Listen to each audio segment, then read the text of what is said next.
everyone and good afternoon.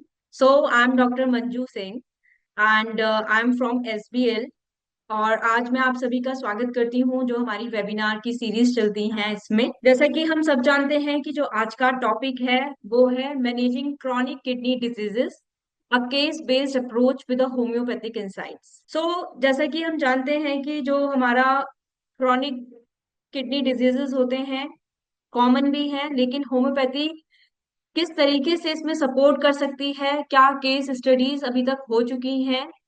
और क्योंकि इस क्रॉनिक किडनी डिजीज से जो पेशेंट है वो भी परेशान होता है, और जो डॉक्टर्स को भी बोल सकते हो, क्योंकि डॉक्टर्स को भी उन केसेस को टेक केयर करने में काफी प्रॉब्लम्स का या काफी चैलेंजेस का सामना करना पड़ता है। सो इन्हीं सभी प्रॉब्लम्स को देखते हुए आज हमने ये वाली वेबिनार रखी गई है। और इस वेबिनार के एंड में हम होप करते हैं कि जितने भी हमारे व्यूअर्स हैं उन सबको ये पता चलेगा कि हम किस तरीके से इन केसेस को मैनेज कर सकते हैं। सो इसके लिए हमारे साथ हैं doctor Pankaj Kumar Agarwal and he is a chief homeopathic consultant at Agarwal homeo clinic in Delhi. He is having more than 32 years of experience in both the teaching and practicing homeopathy and also in the research. Dr. Agrawal is a highly respected figure in the field and he holds a BHMS, MD in homeopathy and PhD in homeopathy. And with this, he is the author of multiple research papers and received several state level and other prestigious awards for his contribution to the homeopathy. अभी हम अपना webinar को start करने से पहले कुछ announcement समझ लीजिए। कुछ पॉइंट्स हैं जो कि हमें पता होने चाहिए, तो एक बार हम उनको देख लेते हैं कि यदि आपको इस वेबिनार के दौरान या इस टॉपिक से रिलेटेड कोई क्वेश्चंस हैं तो आप हमारे question and answer chat box में लिख सकते हैं। एंड जो हमारा ड्यूरेशन होता है क्वेश्चन एंड आंसर सेशन का, हम उसमें आपके क्वेश्चंस के रिप्लाई जरूर देंगे। जितने भी अटेंडीज हैं जो इस वेबिनार को देख रहे हैं उनको ऑनलाइन सर्टिफिकेट प्रोवाइड कराया जाएगा। इस वेबिनार के बाद आप हमारी वेबसाइट पर जाकर जो हमारा सर्टिफिकेट है, ऑनलाइन सर्टिफिकेट है, वहां से आप डाउनलोड कर सकते हैं। इसके साथ ही इस वेबिनार के दौरान 3 रैंडमली क्वेश्चंस को सिलेक्ट किया जाता है, उन लोगों के नाम अनाउंस किए जाएंगे। इसके लिए एक इम्पॉर्टेंट है कि जिन भी 3 लोगों के नाम दिए जाएंगे, अनाउंस किए जाएंगे, आप प्लीज अपना मोबाइल नंबर इस question and answer chat box में जरूर लिख दें, so it will be easy for us to connect you. And at the end ये जो वेबिनार है इसकी रिकॉर्डिंग आपको यूट्यूब चैनल पर मिलेगी। इसके साथ ही यदि आप हमारी यूट्यूब वीडियोस यानी कि जो हेल्थ रिलेटेड वीडियोस हैं उनको देखना चाहते हैं, या फिर जो भी अपडेट है एसबीएल में, उनके लिए आप हमारा सोशल मीडिया प्लेटफॉर्म जो है उनको फॉलो कर सकते हैं, जैसे कि लिंक्डइन, फेसबुक और Twitter. So now I welcome to doctor Pankaj Agarwal. Thank you sir for be here in our webinar series. Thank you so much. Now it's over to you. तो नमस्कार। एसपीएल के इस चैनल पे जो आज सभी लोग इस वेबिनार में ज्वाइन करके हैं, thank you very much the doctors and all the interested people जिनको कि इस सब्जेक्ट में किडनी फेलियर के केसेस के बारे में और इससे होम्योपैथी में क्या किया जा सकता है इसके बारे में जो भी इंटरेस्ट है। तो आज हम ये बात शुरू करते हैं। Thank you SPL, thank you doctor Manju. तो हम अपनी बात शुरू करते हैं और अ, बात कुछ इस तरह से है कि आज के इस प्रेजेंटेशन में हम क्या जानेंगे, ये बहुत इंपॉर्टेंट बात है। सबसे पहले तो हमको ये जानना बहुत ज्यादा जरूरी है कि आज जो हम बात कर रहे हैं क्रॉनिक किडनी डिजीज की, इनको हम होम्योपैथी किस तरह से मैनेज कर सकते हैं, और आखिर ये क्रॉनिक किडनी डिजीज है क्या। तो क्रॉनिक किडनी डिजीज को अगर हमने सही मायनों में समझना है तो हमें सबसे पहले एक बात जरूरी है जो अंडरस्टैंड करनी है, वो ये है कि किडनी क्या करती है हमारे लिए, इसके फंक्शंस क्या है। ये बहुत कुछ एक कपल ऑफ मिनट्स में हम इस बात को समझने की कोशिश करते हैं कि किडनी क्या है, हमारे लिए क्या करती है। तो आप समझिए कि ह्यूमन बीइंग्स के अंदर मेल और फीमेल सभी में हमको 2 किडनी मदर नेचर प्रोवाइड करती है, और हर एक किडनी में करीबन करीबन 10 से 10.5 लाख नेफ्रॉन्स होते हैं। नेफ्रॉन क्या होता है? नेफ्रॉन आप ऐसे लीजिए कि एक तरह से छन्नी है चीजों को, हमारे ब्लड को प्यूरिफाई करने के लिए। उसमें ऐसी चीजें जो हमारे लिविंग कंडीशंस के लिए हमारे लिए हार्मफुल है, उसको वो छान करके बाहर निकालती है यूरिन फॉर्मेशन के जरिए। तो दो किडनीज का मतलब करीबन 20-21 लाख नेफ्रॉन हो जाते हैं। तो यहाँ एक बात समझिए कि क्या सारे एक साथ काम करते हैं? नहीं, ऐसा नहीं होता है। ये हमेशा एक रिले में काम करते हैं। यानी कि कुछ नेफ्रॉन रेस्ट पे है, कुछ नेफ्रॉन वर्क कर रहे हैं, फिर कुछ नेफ्रॉन जो है वो रेस्ट पे चले गए, तो कुछ दूसरे वर्क कर रहे हैं। बट ये constant activity through out the life, day and night, 365 days, 24/7, ये वर्क चलता रहता है। ये कभी स्टॉप नहीं होता। ये काम, सबसे बड़ी बात ये है कि ये कभी स्टॉप नहीं होता। तो अगर हम इसके फंक्शंस को जस्ट 4 पॉइंट्स में अंडरस्टैंड कर सकते हैं। पहला है एक्सक्रीटरी फंक्शन है किडनी। एक्सक्रीटरी से मतलब ऐसी चीजें हमारे बॉडी में से बाहर निकालना जो हमारे रेगुलर लाइफ की जो भी लिविंग कंडीशंस हैं, उसमें हमने कुछ खाया पिया है, हमने उसमें हंसा है, हमने एक्साइटमेंट में रहे हैं, हम गुस्से में रहे हैं, हमने किसी किस्म की दवाइयाँ खाई हैं, हमने किसी किस्म का कोई ऐसा सब्सटेंस लिया है जो कि हो सकता है नशे से रिलेटेड हो, तो वो हमारी बॉडी में कोई भी चीज कभी भी स्टे नहीं करती, वहां नहीं रहती, हमारे बॉडी में नहीं रहती। जो ऐसा सब्सटेंस है जो हमारे लाइफ के डेवलपमेंट के लिए, उसको अच्छा करने के लिए, वो तो अपनी जगह जाकर के यूटिलाइज हो जाएगा। और दूसरा क्या होगा कि जो ऐसा सब्सटेंस है जो कि हमारे बॉडी लिए टॉक्सिक है, हार्मफुल है, वो क्या होगा, वो वहां से निकलेगा।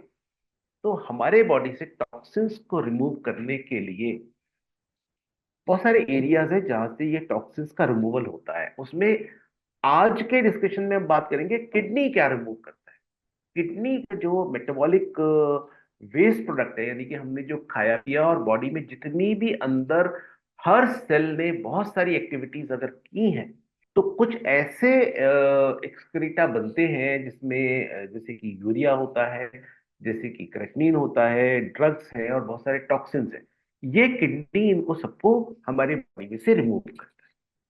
इसी तरह से kidney at the same time excretion नहीं, रेगुलेटरी फंक्शंस भी करता है। रेगुलेटरी फंक्शन से क्या होता है, हमारे हमारे बॉडी का ना एक एक रेगुलेशन होता है मेंटेन करने के लिए, होम्योस्टेसिस होता है मेंटेन करने के लिए, जिससे कि एक बैलेंस क्रिएटेड रहे। बैलेंस किस किस चीज का? जैसे कि हमारे बॉडी में वाटर का बैलेंस रहना चाहिए। हम करीबन 70-72% वाटर होते हैं अपने सेल के अंदर, सेल के बाहर। हमारी बॉडी में करीबन करीबन, अगर मेरा वेट अगर 100 किलो है तो 70 किलो पानी है उसके अंदर, ऐसे मान लीजिए आप। तो खाली पानी रहने से तो बात नहीं बनेगी। उस वाटर के अंदर भी, inside the cell, outside the cell, intracellular and extracellular areas के अंदर बहुत सारी तरह के इलेक्ट्रोलाइट्स होते हैं। इलेक्ट्रोलाइट्स कौन कौन से होती है? सोडियम, जिसको हम नमक कहते हैं। पोटेशियम, जिसको हम काला नमक कहते हैं। क्लोराइड्स, बाइकार्बोनेट्स, कैल्शियम्स, ये सारे ऐसे सब्सटेंस होते हैं जिनका मेंटेनेंस, जिनका रेगुलेशन, जिनका एक ऑप्टिमम लेवल हमारे ब्लड में, हमारे सेल में बने रहना चाहिए। अगर ये नहीं बना रहेगा तो ये बहुत सारे तरह के symptoms and problems and diseases को क्रिएट करता है। इसी तरह से किडनी सिर्फ एक एक्सक्रीटरी और रेगुलेटरी फंक्शन ही नहीं करता है, ये एंडोक्राइन ग्लैंड भी है। हम एंडोक्रिनल सिस्टम जानते हैं, जो कि हमारे बहुत सारे ऐसे एंडोक्राइन ग्लैंड्स हैं, पिट्यूटरी है और थायराइड है और ओवरीज है और टेस्टिकल्स है। ये सब बहुत सारे तरह के एंडोक्राइन प्रोड्यूस करती हैं।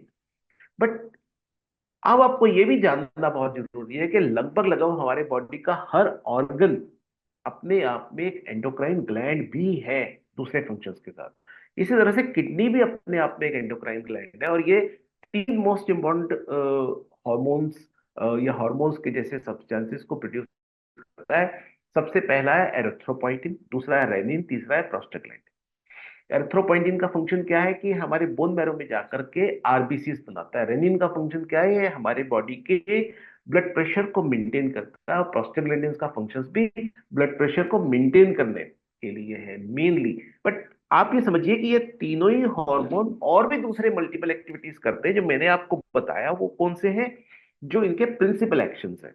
और मेटाबॉलिक एक्टिविटीज के अंदर देखोगे तो हमारे विटामिन डी को एक्टिव ही किडनीज करती हैं।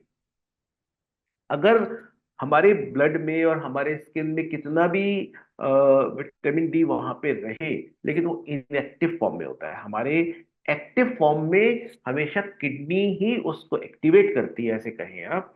एक्टिवेट करती है इसका मतलब ये एक एक्टिवेट होकर के हमारे इंटेस्टाइन के म्यूकोजा पे जाता है, और वहां जाकर के विटामिन जो भी हमने खाया है उसमें से कैल्शियम को एब्जॉर्ब करने का काम करता है। और कैल्शियम का एब्जॉर्प्शन होना बहुत जरूरी है हमारे डाइट के हिसाब से। अब हम बात करते हैं कि हम बहुत सारी टर्मिनोलॉजीज यूज करते हैं, सीकेडी, सीआरएफ, यूरिया, एजोटेमिया। तो आप बहुत अच्छे ढंग से एक बात को समझिए कि मान लीजिए कि किडनी डिजीजेस कब से बहुत ज्यादा होनी शुरू हुई। किडनी डिजीज बहुत ज्यादा होनी शुरू हुई हमारे साथ में पिछले करीबन you can say 30-35 years. Simple, जब से डायबिटीज एंड हाइपरटेंशन का मैग्नीट्यूड पॉपुलेशन में ज्यादा होना शुरू हुआ, तो क्या होना शुरू हो गया, किडनीज की बीमारियों का भी बढ़ना चालू। बहुत सारे तरह के और भी दूसरे कारण हैं जिसकी वजह से होना शुरू हुआ, लेकिन सबसे जरूरी बात यह समझने की है कि हम इसको हम हमेशा बीमारियों को जिस तरह से देख पाते हैं उस तरह से समझ पाते हैं और उस तरह से उसका नाम रख देते हैं। सोचिए, अब से 30-40-50 साल पहले हमारे पास कितनी अवेलेबिलिटी थी टेस्ट या किसी तरह के कोई भी मॉनिटरिंग करने की, किसी तरह की इमेजिंग करने की, ये जानने की कि किडनी अंदर से कैसा है, या ब्लड टेस्ट बहुत सारे तरह के हमारे पास कब से थे, कैसे थे। तो आप ये समझ लो कि जब शुरुआती टाइम में, आज से 40-50 साल पहले, हम बहुत ज्यादा कोशिश कर पाते थे तो हम यही जान पाते थे कि हमारे ब्लड में कुछ हो गया है, अपार्ट फ्रॉम जो भी क्लिनिकल फीचर्स होते थे। यानी कि पता ही हमें लगता था जब हमारी किडनी फेल हो जाती। जैसे जैसे जो भी टेक्नोलॉजिकल एडवांसमेंट हुआ है, उसके हिसाब से अब आज की डेट में हम ये जान पा रहे हैं कि किडनी में होने वाला फेलियर सडनली नहीं होता। ये एक बड़ा प्रोग्रेसिव डिजीज है, इसलिए इसका नाम दिया गया क्रॉनिक किडनी डिजीज। ये एक प्रोग्रेसिव किडनी की डिजीज है जो कि अल्टीमेटली एंड होता है फेलियर में। तो जब हम सीआरएफ कहते हैं उसका मतलब है जब किडनी फेल हो चुकी है, पेशेंट को स्वेलिंग्स है, पेशेंट को ब्लड में बहुत सारे सिम्टम्स आ रहे हैं। जैसे कि हम कह देते हैं यूरेमिया। यूरेमिया का सिंपल मतलब है कि there is a urine in the blood, वो निकला ही नहीं, रिमूवल ही नहीं हो पाया, किडनी फेल हो गया। फेल होने से मतलब है कि किडनी ने अपने फंक्शंस करने बंद कर दिए। किडनी जो है वो फंक्शंस करने के लिए अनेबल है, उसके पास में अब कोई भी उसके सेल्स में डैमेजेस हो गए जिसकी वजह से वो फंक्शन नहीं कर पा रहा है। एजोटेमिया अगर हम नाम कहते हैं तो हम ये बताना चाह रहे हैं कि एक हिस्सा हम किडनी फेलियर के बारे में बता रहे हैं कि किस तरीके से बहुत सारे नाइट्रोजन वेस्ट, जिसमें यूरिया, क्रेटिनिन और इस तरह की चीजें हमारे ब्लड में बहुत ज्यादा अमाउंट में इकट्ठी हो गई हैं, जिसकी वजह से बहुत सारे दिक्कत हो रहे हैं। तो आज के टाइम में हम जो टर्म यूज करते हैं वो क्रॉनिक किडनी डिजीज यूज करते हैं, और उसकी क्या क्या वजहें हैं वो आगे आगे हम समझेंगे। और हम ये भी समझते हैं आज की डेट में कि किडनी डिजीजेस की कितना मैग्नीट्यूड हो गया है पॉपुलेशन में, स्पेशली इंडियन कॉन्टेक्स्ट के अंदर अगर हम देखें तो करीबन करीबन 26% केसेस जो क्रॉनिक किडनी डिजीज के पूरे इंडिया के अंदर होते हैं, उसके 26% केसेस जो हैं वो डायबिटीज और हाइपरटेंशन की वजह से। और इसी तरीके से अगर हम देखें कि जो इंसिडेंस है क्रॉनिक रिनल फेलियर का, वो विद द एज बढ़ता है। और ज्यादा अगर हम जेंडर वाइज बात करें तो मेन में ज्यादा होता है फीमेल के कंपैरिजन में। और अगर हम बात करें कि ज्योग्राफिकल लोकेशन के हिसाब से बात करें तो हमें मिलता है एशियन कंट्रीज में, अफ्रीकन कंट्रीज में, स्पेशली अफ्रीकन कंट्रीज में ये बहुत ज्यादा होता है। जो भी वहाँ के जोग्राफिक कंडीशंस होंगी वो किस तरह से हमें अफेक्ट करती है वो बात की बात है, लेकिन इन लोगों में ये ज्यादा देखने को मिलता है। तो करीबन करीबन आप मान लीजिए कि जो प्रिविलेंस है क्रॉनिक किडनी डिजीज का वो हमें 1 मिलियन की पॉपुलेशन में, इंडिया के अंदर बात कर रहा हूं मैं, 800 लोगों को क्रॉनिक किडनी डिजीज होता है, इंक्लूडिंग डायबिटीज, हाइपरटेंशन, जो भी कारण है उसके। मतलब 10 लाख लोगों में 800 लोगों को अब ये होने लग गया है। और करीबन करीबन 10% ऑफ इंडियन पॉपुलेशन जो है वो करीबन करीबन क्रॉनिक किडनी डिजीज से सफर कर रही है, जो कि हर साल 1 लाख केसेस के हिसाब से बढ़ रहा है। इस तरह से किडनी फेलियर के केसेस आ रहे हैं। ये और भी बढ़ता चला जाएगा in the light of uncontrolled diabetes, uncontrolled hypertension.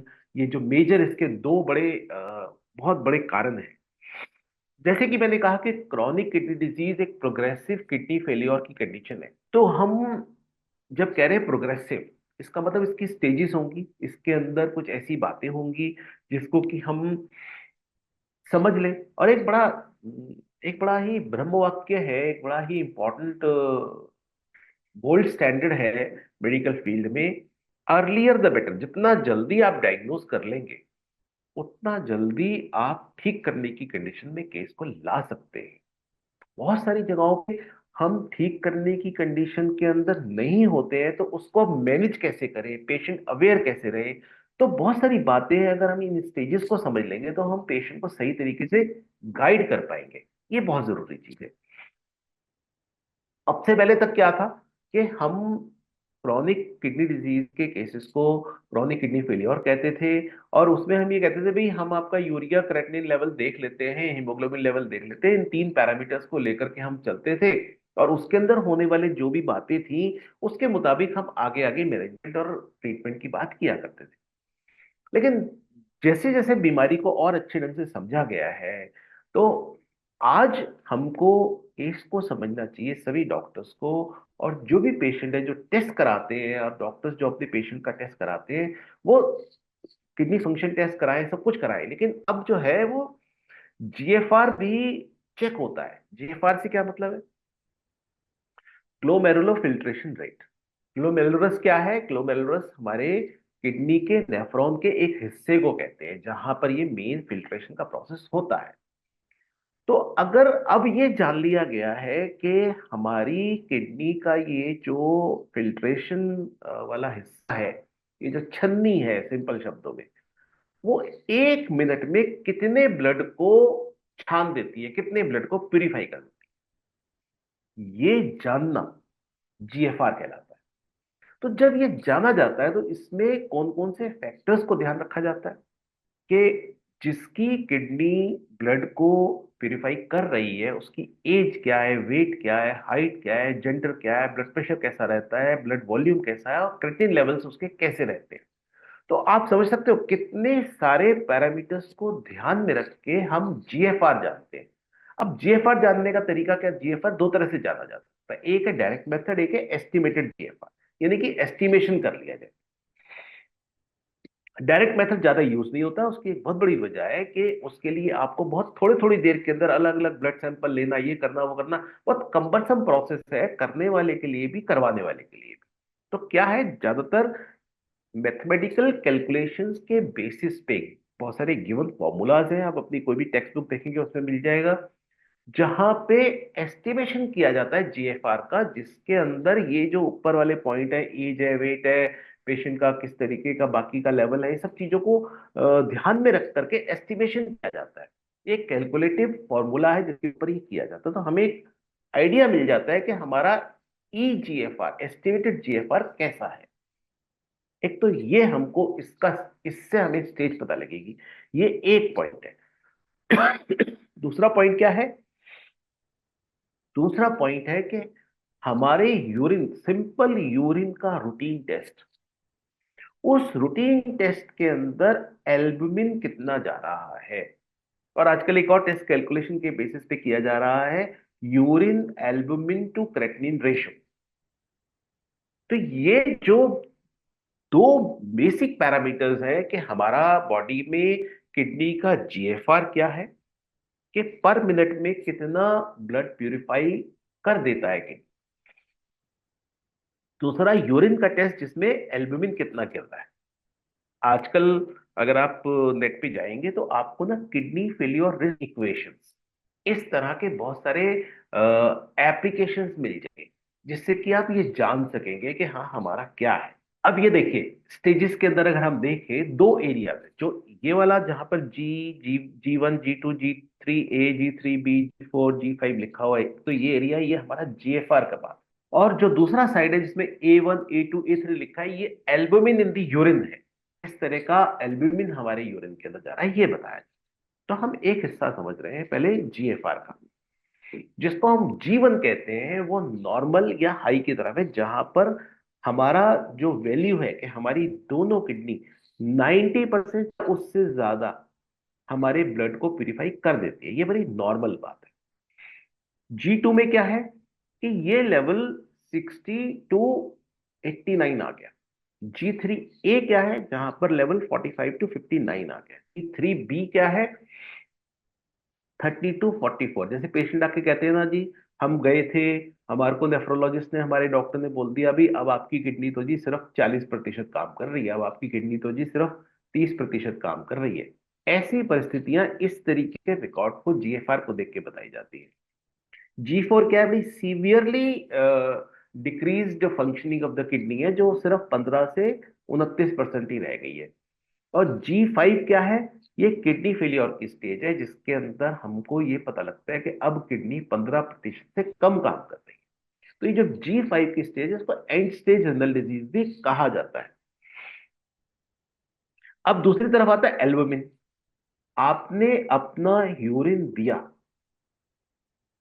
आपने सेकेंड यूरिन दिया, सुबह का एक बार उठने के बाद सेकेंड टाइम जब आप यूरिन पास कर रहे हैं, तो जो आपने यूरिन दिया उसका जब आपने चेक करवाया, आजकल दो तरह से, एक तो रूटीन टेस्ट होता है, एक दूसरा आप माइक्रो एल्बुमिन इन दी यूरिन भी चेक करा सकते हैं। यूरिन माइक्राल टेस्ट बोला जाता है उसको, यूरिन माइक्रो एल्बुमिन। तो अगर वो बिलो 30 है, अगर वो below 30 mg/g of the urine अगर है, तो इसका मतलब कहीं ना कहीं आप नॉर्मल स्टेज में है। लेकिन ज्यादा अच्छी बात है कि जितना ये कम रहेगा उतना अच्छा है। जब हम ये कहते हैं ना कि हाँ हमारा तो 5 है, तो आप कहीं ना कहीं नॉर्मल रेंज के बिल्कुल नजदीक पहुंच गए हैं। हमेशा ये मिड में होना चाहिए, 10 12 15 है इसका मतलब वहां तक तो ठीक है। लेकिन अगर 20 25 क्रॉस कर रहा है, इसका मतलब कहीं ना कोई प्रॉब्लम चल रही है आपके साथ। तो जिन केसेस में GFR 90 या अबव है, और हमारा एल्बुमिन जो जा रहा है वो अराउंड 30 या उसके नीचे जा रहा है, 30 के नीचे जा रहा है, वहां तक तो आप कह सकते हैं आपकी किडनी की फंक्शनिंग नॉर्मल है। बट इसमें यह ध्यान कर लीजिए कि अगर आप कहीं ना कहीं 90 पे ही है और वहां पे एल्बुमिन आपका 25 28 इस तरह से चला गया है वहां पर, इसका मतलब आप स्टेज 1 की तरफ आ गए हैं, इसका ये मतलब है। इसी तरह से अगर मान लीजिए कि स्टेज GFR तो स्टेज 1 है, लेकिन एल्बुमिन जो है वो A2 है, यानी कि आपका एल्बुमिन यूरिन में 30 से ज्यादा और 300 तक है, तो आप स्टेज 1 में आ गए। यानी कि GFR तो आपका ठीक है, बट एल्बुमिन अगर आपका जा रहा है तो खतरे की घंटी बज गई। बस यही समय है जब पेशेंट को सही ढंग से अपना ध्यान रखने के बारे में, ट्रीटमेंट रखने के बारे में सोचना है। अगर इससे डिले किया तो बात G2 में जाएगी, और फिर इधर एल्बुमिन भी ज्यादा है, तो आप समझ सकते हो कि डैमेज किस लेवल में चला जाएगा पेशेंट के। अब हम समझते हैं कि कारण क्या क्या है। किडनी, अगर हम देखें तो कारण को हम कहते हैं कि किडनी को किसी तरह से इंजरी हुई है, इसीलिए किडनी जो है उसके रिस्पॉन्स में लंबे समय के बाद में, उस इंजरी, किडनी को होने वाली इंजरी के बाद एक टाइम लगा, जिसके बाद वो क्रॉनिक कंडीशन के फेलियर की तरफ चलनी शुरू होगी। तो कारण क्या हो सकते हैं, कारण को हम सिंपल 3 हिस्सों में बांट सकते हैं। एक वो कारण है जिसमें किडनी ने कुछ नहीं किया, किडनी विक्टिम है। जैसे कि किसी को बहुत ज्यादा लूज मोशंस हो गए और वॉमिटिंग हो गई, डिहाइड्रेशन। जब डिहाइड्रेशन हो जाएगा, किडनी को प्रेशर ही नहीं मिलेगा, तो कैसे बात बनेगी। एक तो वो उससे क्या होता है, जैसे कि बहुत सारे लोगों को डिहाइड्रेशन होने के बाद वो बोलते हैं जी किडनी में कुछ प्रॉब्लम हो गई है, और एक दो डायलिसिस भी किए जाते हैं, उसका पेशेंट रिकवर कर जाता है। बट आप समझ लीजिए कि अब ये पेशेंट वल्नरेबल हो गया क्रॉनिक किडनी डिजीज के लिए। क्यों? क्योंकि उसको एक एक्यूट किडनी इंजरी हो चुकी है, जिसमें किडनी ने कुछ नहीं किया था, दूसरे कारण थे। तो इस तरह की कंडीशंस के अंदर ऐसा हो जाना, जहां पर हार्ट के फेलियर हो जाते हैं, जहां पे लिवर्स के फेलियर हो जाते हैं, जिन जगहों में पूरे किडनी के रेगुलेटरी फंक्शंस को, मैंने जो बात की थी, रेगुलेटरी फंक्शंस को डिस्टर्ब कर दिया जाता है किसी तरह की दवाओं की वजह से, चाहे वो पेन किलर्स हो या कोई और दूसरे कोई ब्लड प्रेशर की ऐसी दवाइयां हो या कुछ भी इस तरह की, और एंटीबायोटिक्स हो। ये तीन मेजर हार्मफुल ड्रग्स होती है, पेन किलर्स, एंटीबायोटिक्स। उसमें कुछ एंटीबायोटिक्स तो ऐसी हैं जो आप समझ लीजिए कि बिल्कुल नेफ्रोटॉक्सिक ही होती हैं, और बहुत सी ऐसी ब्लड प्रेशर रिलेटेड दवाइयां हैं जो कि किडनी को नुकसान कर सकती हैं, उसके रेगुलेटरी फंक्शंस को नुकसान कर सकती हैं। उसकी वजहों से ये एक तो एक्यूट इंजरी हो जाती है। जैसे ही एक्यूट इंजरी हो जाती है तो समझ जाइए कि पेशेंट आने वाले समय में इसको किडनी का क्रॉनिक फेलियर का सिचुएशन हो सकता है।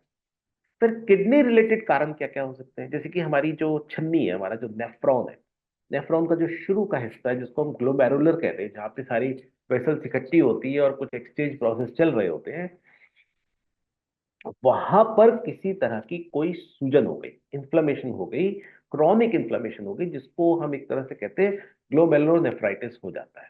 उस तरह की कंडीशन हो गई जिसके अंदर, जैसे बच्चों में हो जाता है, बच्चों में नेफ्रोटिक सिंड्रोम हो जाता है, और इस तरह के बहुत सारे दूसरे भी कारण होते हैं। नेफ्रोसिस या नेफ्राइटिस ऐसी जो भी कंडीशन डेवलप हो जाए, वो ये बताता है कि हमारे किडनी के छन्नी के सबसे शुरुआती हिस्से में ये वाला नुकसान हुआ है। वो एक्यूट इंजरी भी आप उस पेशेंट को जान सकते हैं कि लाइबल हो गया है, क्रॉनिक फेलियर की तरफ जा सकता है ये। फिर किडनी के नेफ्रॉन का दूसरा हिस्सा ऐसा होता है जिसको हम टिब्यूल्स कहते हैं, जहां से सारे एब्जॉर्प्शन प्रोसेसेस होते हैं। ये छन्नी है, छन्नी के बाद में जो बच गया वो ट्यूब से निकल के प्रोसेस में से सारा जा रहा है। तो वो एब्जॉर्प्शन करता है, जो काम की चीजें उसको संभाल लो, जो काम की चीजें नहीं है उनको भाई हम ऐसा बोल दें कि भाई ये हमारे काम का है, इसको वापस रख दो, जो काम का नहीं है, जो वेस्ट है, उनको बाहर निकाल दिया जाएगा।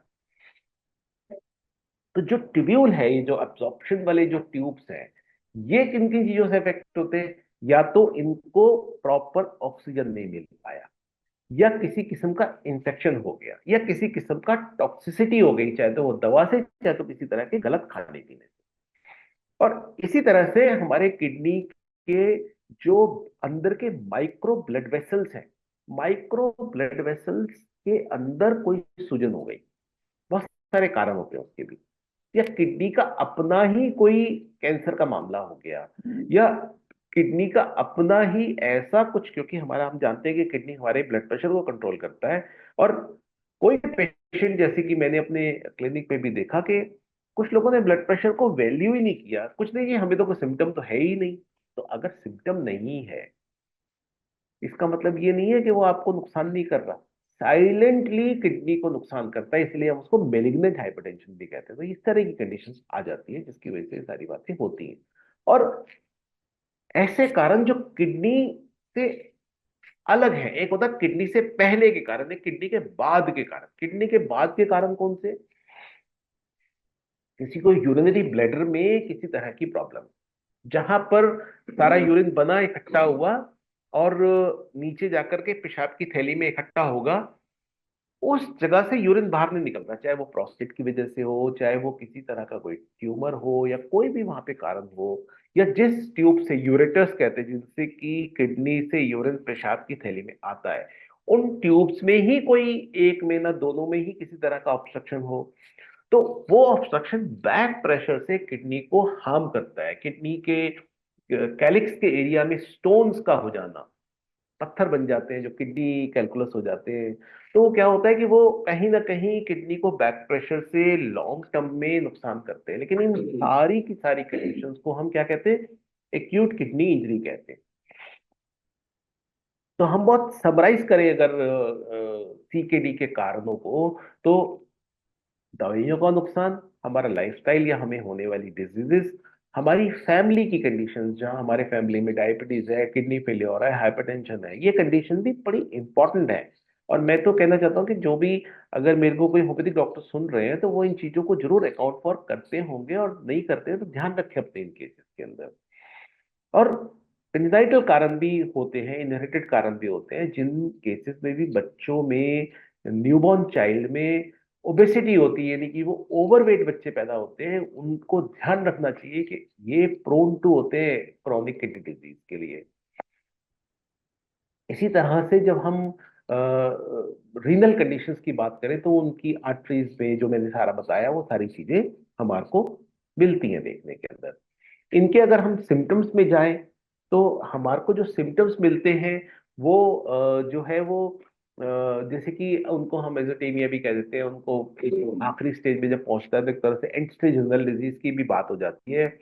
तो करीबन करीबन आप मान लीजिए कि शुरुआत में क्या होगा, पेशेंट का अलर्टनेस कम होगा, उसको कंफ्यूजन होंगे, यूरिन कम होना शुरू हो जाएगा, थकान महसूस होगी, भूख नहीं लगेगी।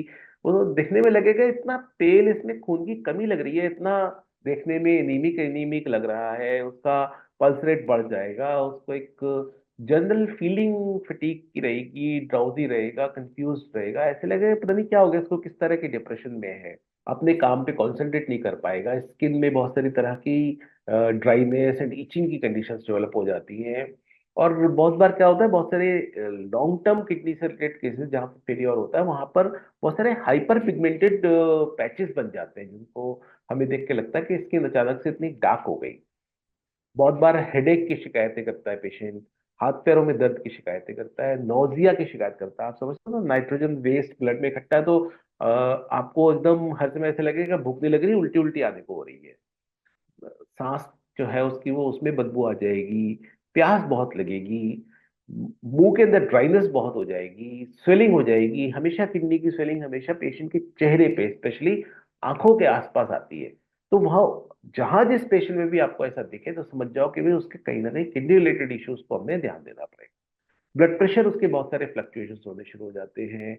और स्वेटिंग आता है तो कहते हैं जी मेरे को स्वेट आता है तो मेरा जो कपड़ा है ना वो व्हाइट हो जाता है, उसको हम यूरेमिक फ्रॉस्ट कहते हैं।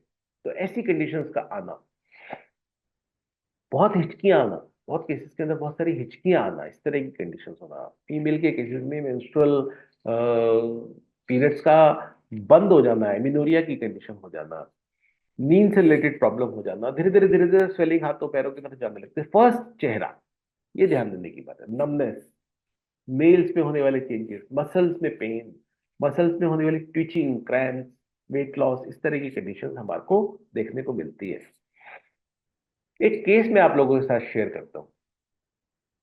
मिस्टर विनोद कुमार मेरे पास आए थे करीबन 2007 में। 47 ईयर्स की एज थी उनकी। और उन्होंने जो प्रेजेंटिंग कंप्लेंट अपनी बताई, वो उनको लेफ्ट फुट में पेन था, चलने में बहुत दिक्कत हो रही थी उनको, नीज में और पूरे उनके एंकल्स में अच्छा खासा एडीमा था। चेहरे पे भी तो थी सूजन पहले से ही, और बार बार यूरिन आ रहा है, बहुत अच्छे से यूरिन होता भी नहीं था, लेकिन फ्रीक्वेंसी बहुत ज्यादा थी जाने की।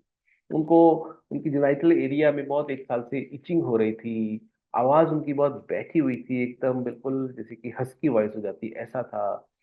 और 15 साल पहले उनको फ्रैक्चर हुआ था हाथ की एक रेडियल बोन के अंदर। एक बार 10 साल पहले सर में इंजरी हुई थी, और वहां पर अंदर ही अंदर उनके सबड्यूरल हेमरेज हो गया था। हमारा जो ब्रेन की मेनिंजेस होती है, उसकी जो फर्स्ट लेयर होती है, उसके अंदर ब्लड इकट्ठा हो गया था 9 साल पहले, तो उसके लिए उनको ऑपरेट किया गया था। लाइफ सिचुएशन ऐसी थी कि वो अपनी वाइफ से सेपरेट रहते थे दिल्ली के अंदर, बच्चा भी उनका है लेकिन वो भी अलग ही रहता था, वो अपनी फैमिली को मिस बहुत करते थे। और अपने एक छोटे भाई की वजह से उसके करियर को लेकर के काफी चिंतित भी रहते थे।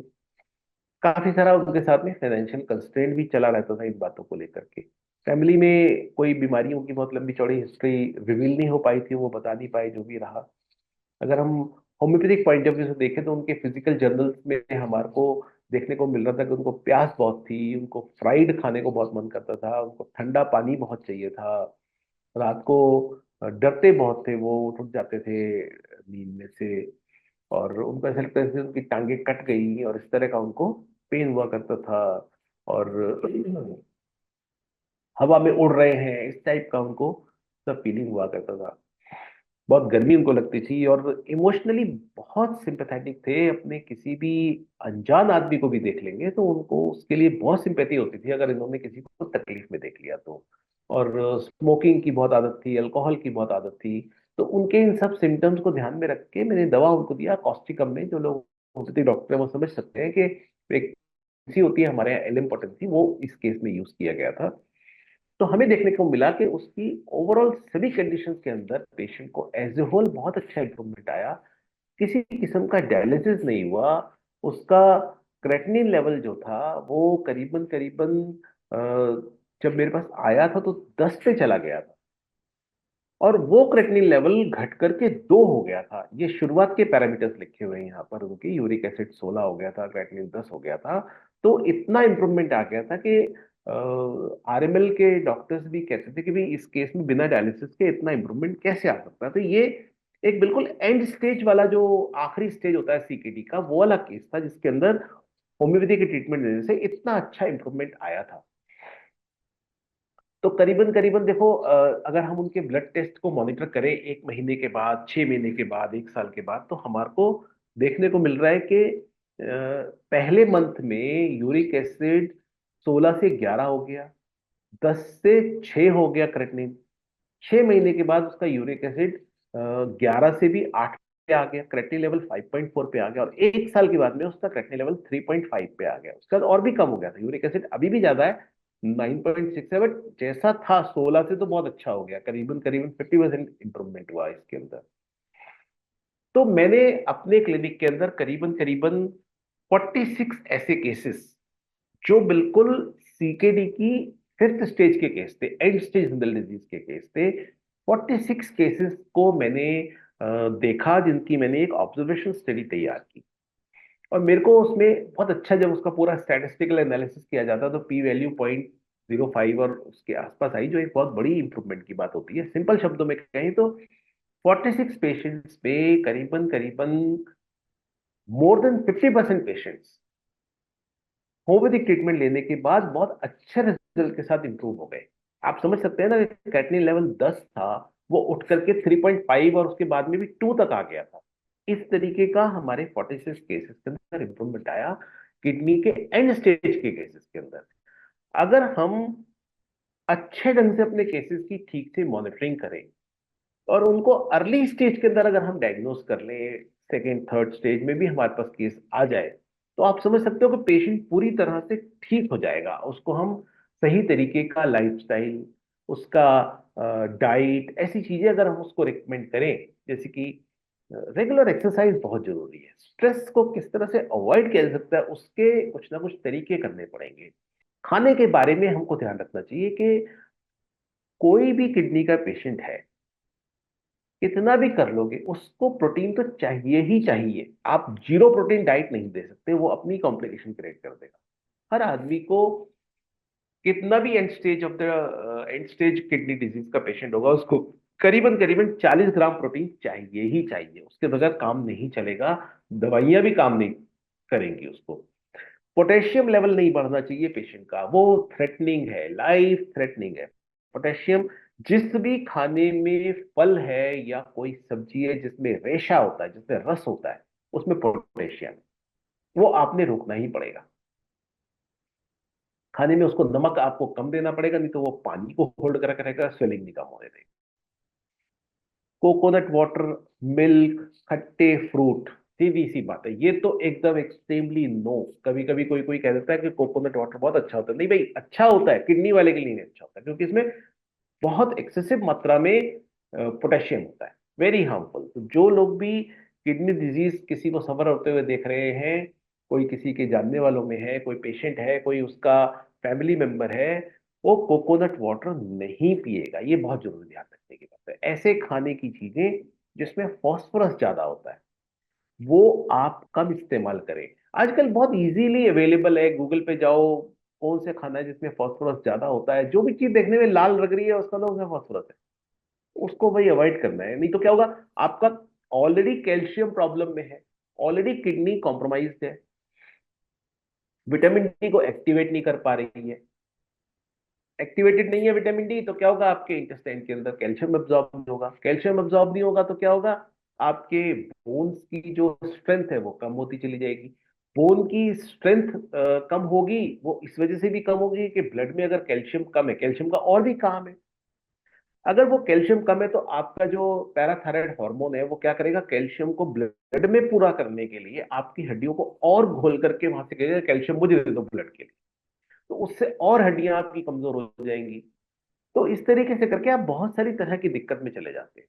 बहुत सारे तरह के सैचुरेटेड फैटी एसिड्स की जो चीजें होती है, जो चिकनाई की चीजें होती है, उसको बिल्कुल आपने अवॉइड करना है, क्योंकि इसके अंदर बहुत सारा लिपिड प्रोफाइल बहुत ज्यादा खराब हो जाता है, बहुत सारा फैट जो है ब्लड के अंदर बढ़ जाता है। मैंने जो भी केसेस देखे थे उन केसेस के अंदर मेरे को जो सीखने को मिला, वो देखने को मिला कि बीमारी से पहले कहीं ना कहीं बहुत सारी इमोशनल अपसेट की हिस्ट्रीज थी। वो दुख हो सकता है, वो इंसल्ट हो सकता है, और बहुत सारी बातें हो सकती है, स्ट्रेस हो सकता है, फियर हो सकता है। तो किडनी हमारे बॉडी के बहुत सारे वेस्ट को निकाल सकती है, लेकिन किडनी हमारे अंदर हमारे नेगेटिव इमोशन को फिल्टर नहीं कर पाती, वो फंस जाता है वो। और जिसके बाद की ये सारी की सारी सिचुएशन खड़ी होनी शुरू हो जाती है। आजकल तो साइको न्यूरोइम्यूनोलॉजी के नाम पे ऐसे पूरे के पूरे डिस्कशन साइंटिफिक लेवल पे भी आ गए हैं कि किस तरह से हमारी साइकी हमारे फिजिक्स को, हमारे बॉडी के पार्ट को बीमार करती है। तो पूरी दुनिया में हम देख रहे हैं कि डायबिटीज बहुत बढ़ रहा है। डायबिटीज की भी बैकग्राउंड में जाएंगे तो उसमें भी स्ट्रेस की बातें बहुत सारी मिलेंगी, और फिर फर्दर उसकी एक कॉम्प्लिकेशन है जिसको हम डायबिटिक नेफ्रोपैथी कहते हैं। तो जितने भी मैंने अपनी जो एक केसेस की स्टडी करी किडनी से रिलेटेड केसेस की, और उसमें होम्योपैथिक ट्रीटमेंट दे करके जो भी मैंने देखा सीखा, तो देखने में ये मिला कि होम्योपैथिक ट्रीटमेंट से सिर्फ सिम्टोमेटिक रिलीफ नहीं आता है, उससे अंदर से भी किडनी में इंप्रूवमेंट होता है, और पेशेंट बहुत लंबे समय तक किसी किस्म के डायलिसिस के मैनेज हो जाता है, इसमें कोई शक नहीं है। बट अर्ली डायग्नोसिस कर लेंगे तो भाई बच जाएंगे। ये है सबसे इंपॉर्टेंट बात जो ध्यान देनी है हमारे को एज ए डॉक्टर। और होम्योपैथिक डॉक्टर के लिए एक सबसे जरूरी बात है कि आप ना, आजकल ऐसा कुछ होने लगा है कि होम्योपैथिक ट्रीटमेंट, मैंने कहा मेरे को किडनी फेलियर, अच्छा ये 3 दवाइयां खा लो, एसबीएल वालों की XYZ ये वाली दवा ले लो, खा लो, ठीक हो जाए। नहीं, मैं समझता हूँ कि एक प्रॉपर ईच केस की प्रॉपर स्टडी जरूरी है। Over the counter prescription and medication करना आपके लिए हार्मफुल हो सकता है। आप समझ जाइए, होम्योपैथिक दवा भी एक दवा है, ये भी किसी एक पॉइजन से ही बनती है। इनको सबको डिटॉक्सिफाई करने के काम के लिए इंपॉर्टेंट है लिवर और किडनी। आप अगर इनको ठीक से तरीके से, जैसे जो बताए हुए इसके नियम कायदे हैं, जो इसके प्रिंसिपल्स हैं, जो इसके मेथड्स हैं ट्रीटमेंट के, अगर उनको प्रॉपर डॉक्टर को दिखा के ट्रीटमेंट नहीं करेंगे तो ये बहुत हार्मफुल बात है। तो होम्योपैथी को ओवर द काउंटर ट्रीटमेंट नहीं बनना चाहिए, स्पेशली इन केसेस के अंदर। कोई भी क्रॉनिक केस हो, इंक्लूडिंग किडनी फेलियर, आप ओवर द काउंटर दवा मत खाओ, वो आपके लिए नुकसान कर देगा। और होम्योपैथिक डॉक्टर के लिए बहुत जरूरी है कि वो केस को बिल्कुल शुरुआत से, मैंने क्या कहा कि उस बच्चे का अगर आप पता कर सके बर्थ वेट क्या था वो जानो। अगर बर्थ वेट ज्यादा था इसका मतलब वो तब से ही किडनी फेलियर के लिए प्रोन था, इतना इंपॉर्टेंट है। तो जो होम्योपैथी है वो किडनी के फेलियर के केसेस में बहुत कुछ ऑफर कर सकती है। हम इससे अर्ली स्टेज के केसेस को पूरी तरह से ठीक कर सकते हैं। बट जहां पे एंड स्टेज की बात आती है, एंड स्टेज के अंदर इतना डैमेज, इतना फेलियर की कंडीशन हो चुकी है कि हम उसे पूरा 100% ठीक कर देंगे, ऐसा भी नहीं होता है। हमेशा हर ट्रीटमेंट की अपनी एक लिमिटेशन भी है। तो वो ध्यान रखते हुए केस को अर्ली डायग्नोस करो, और अपने इस sweet pill but very strong instrument जो होम्योपैथिक मेडिसिन है, इसको आप ट्रस्ट करो। जहां पे डायबिटीज की बातें हो वहां पर मेडिसिन को पिल्स में देने की बजाय लिक्विड में बना करके दो। उसके पूरे सारे मेथड्स हैं वो सब होम्योपैथिक डॉक्टर जानते हैं। तो उससे कोई भी अगर फ्रैक्शनल कोई अगर ब्लड शुगर अफेक्ट उससे होता भी होगा तो वो होने का चांस भी खत्म हो जाएगा। तो ये हमको ध्यान रखना है। आज मुझे लगता है कि आप सब लोगों ने जो मेरी बातें सुनी हैं उससे कहीं ना कहीं आपको बहुत सारे इंसाइट्स आए होंगे, बहुत सारे सवाल भी आए होंगे। तो मेरी रिक्वेस्ट है कि अगर मेरी पूरी बात जिन्होंने सुनी हो, जिनके मन में कोई सवाल हो, तो आप लोग मेरे से अपने क्वेश्चंस पूछ सकते हैं। Thank you so much. Thank you for patient. Thank you sir for this informative presentation and I am sure कि आज लोगों को सही में क्रॉनिक किडनी डिजीज के बारे में काफी नॉलेज मिली होगी। तो अभी हमारे पास कुछ क्वेश्चंस हैं, एक बार हम उसको डिस्कस कर लेते हैं।